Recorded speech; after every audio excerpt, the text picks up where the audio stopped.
ಏನಂತ ಸರ್ ರಾಜ್ಯ ರಾಜಕಾರಣ ಡಿನ್ನರ್ ಪಾಲಿಟಿಕ್ಸ್ ಆದ್ಮೇಲೆ ನಿನ್ನೆ ಹೇಳಿದ್ದೀನಲ್ಲ ಡಿನ್ನರ್ ಅಂದರೆ ಏನಾಗಿದೆ ಅಲ್ಲಿ ಇವತ್ತು SC ST ಶಾಸಕರು ಸಚಿವರು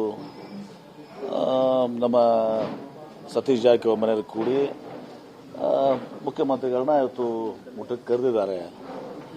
ಊಟಕ್ಕೆ ಕರೆದು ಸಹಜವಾಗಿ ತಮ್ಮ ಸಮಸ್ಯೆಗಳ ಬಗ್ಗೆ ಹೇಳಿದ್ದಾರೆ. ಅದರಲ್ಲಿ ಏನೂ ರಾಜಕೀಯ ಇಲ್ಲ. ಮತ್ತು ಮುಖ್ಯಮಂತ್ರಿಗಳು ಇವತ್ತು ನಮ್ಮ ಮನೆಗೆ ಕರೆದ್ರು ಊಟಕ್ಕೆ ಬರ್ತಾರೆ. ಬಂದಿದ್ದು ಯಾರು ಕೂಡ 2-3 ಸಲ. ಅದಕ್ಕೇನು ವಿಶೇಷ ಕಲ್ಪನೆ ಕೊಡುವಂತದ್ದು ಅವಶ್ಯಕತೆ ಇಲ್ಲ. ಶಾಸಕರೇ ಇರಲಿಲ್ಲ ಸರ್, ಮುಖ್ಯಮಂತ್ರಿಗಳ ಆಪ್ತರು ಮತ್ತೆ ಹಿಂದೆ ಸಿಎಂ ಬದಲಾವಣೆ ಬಗ್ಗೆ ಹೆಚ್ಚು ಮಾತನಾಡಿದಂತ ಸಚಿವರುಗಳು ಮತ್ತೆ ತಪ್ಪೇನಿದೆ ಪ್ರತ್ಯೇಕ. ಈಗ ನಮ್ಮ ಮನೆಗೆ ನಾನು ಮುಖ್ಯಮಂತ್ರಿಗಳು ಕರೆದ್ರು ಬರ್ತಾರೆ, DK ಶಿವಕುಮಾರ್ ಅವರು ಕರೆದ್ರು ಕೂಡ ಬರ್ತಾರೆ. ಅದಕ್ಕೇನು ಸಂಬಂಧ ಇದೆ? ನಿಮ್ಗೆ ಅದ್ರಲ್ಲಿ ಯಾರನ್ನ ಕರೆಯೋ ಆಸೆ ಇದೆ ಸರ್? ಇಬ್ಬರು ಕರಿತೀನಿ.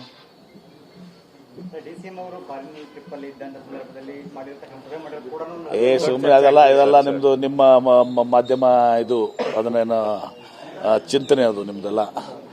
ಹಾಗೇನಿಲ್ಲ. ಇದು ಸತೀಶ್ ಜಾರಕಿಹೊಳಿ ಮನೆಗೆ ಊಟಕ್ಕೆ ಕರೆದಿದ್ದಾರೆ, ಹೋಗಿದ್ದಾರೆ. ಯಾರ್ದಾರೋ ಮೆಸೇಜ್ ಕೊಡುವಂತ ಇಂಡಿಕೇಶನ್ಸ್ ಅನ್ನೋ ರೀತಿಯಲ್ಲಿ ಅಂತ ಯಾವುದೂ ಕೂಡ ಇಲ್ಲ. ಕಾಂಗ್ರೆಸ್ ಪಕ್ಷದಲ್ಲಿ ಇವತ್ತು ಹೈಕಮಾಂಡ್ ಇದೆ. ಹೈಕಮಾಂಡು ಮುಖ್ಯಮಂತ್ರಿಗಳು KPCC ಅಧ್ಯಕ್ಷರು ಇವತ್ತು ಏನೇ ಇದು ಬಂದಾಗ ಎಲ್ಲ ಒಂದು ಒಗ್ಗಟ್ಟಿನ ನಿರ್ಣಯ ಎಲ್ಲ ವಿಚಾರಗಳು ಆಗ್ತದೆ. ಆದರೆ ಯಾರು ಮನೆಗೆ ಊಟಕ್ಕೆ ಹೋಗಬೇಕು ಹೋಗಬಾರ್ದು ಅಂತೇಳಿ ಅದನ್ನ ಇನ್ನು ಲಾಸ್ಟ್ ಟೈಮ್ ಅಶ್ವಥ್ ನಾರಾಯಣ ನಮ್ಮ ಮನೆಗೆ ಊಟಕ್ಕೆ ಬಂದಿದ್ದು ದೊಡ್ಡ ಸುದ್ದಿ ಮಾಡಿಬಿಟ್ಟಿದ್ದೀನಿ. ಅದಕ್ಕೆ ಸಂಬಂಧ ಬೊಂಬಾಯಿ ಅವ್ರು ನಾನು ಅವ್ರ ಮನೆಗೆ ನಾವು ಹೋಗಿದ್ದ ಊಟಕ್ಕೆ ಹೋಗಿದ್ದೀನಿ. ಅಶೋಕ್ ಅವ್ರ ಕರೆದ ಊಟಕ್ಕೆ ಹೋಗಿದ್ದೀವಿ. ಏನು ತಪ್ಪೇನಿದೆ ಅದರಲ್ಲಿ?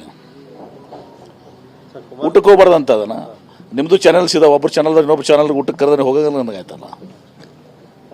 डिफरेंट ಆಗಿರುತ್ತಲ್ಲ. और नए न्यूज़ों के लिए देखते रहिए अपना चैनल TV22 न्यूज़। लाइक करें, शेयर करें, सब्सक्राइब करें और बेल आइकन बटन दबाना ना भूलें।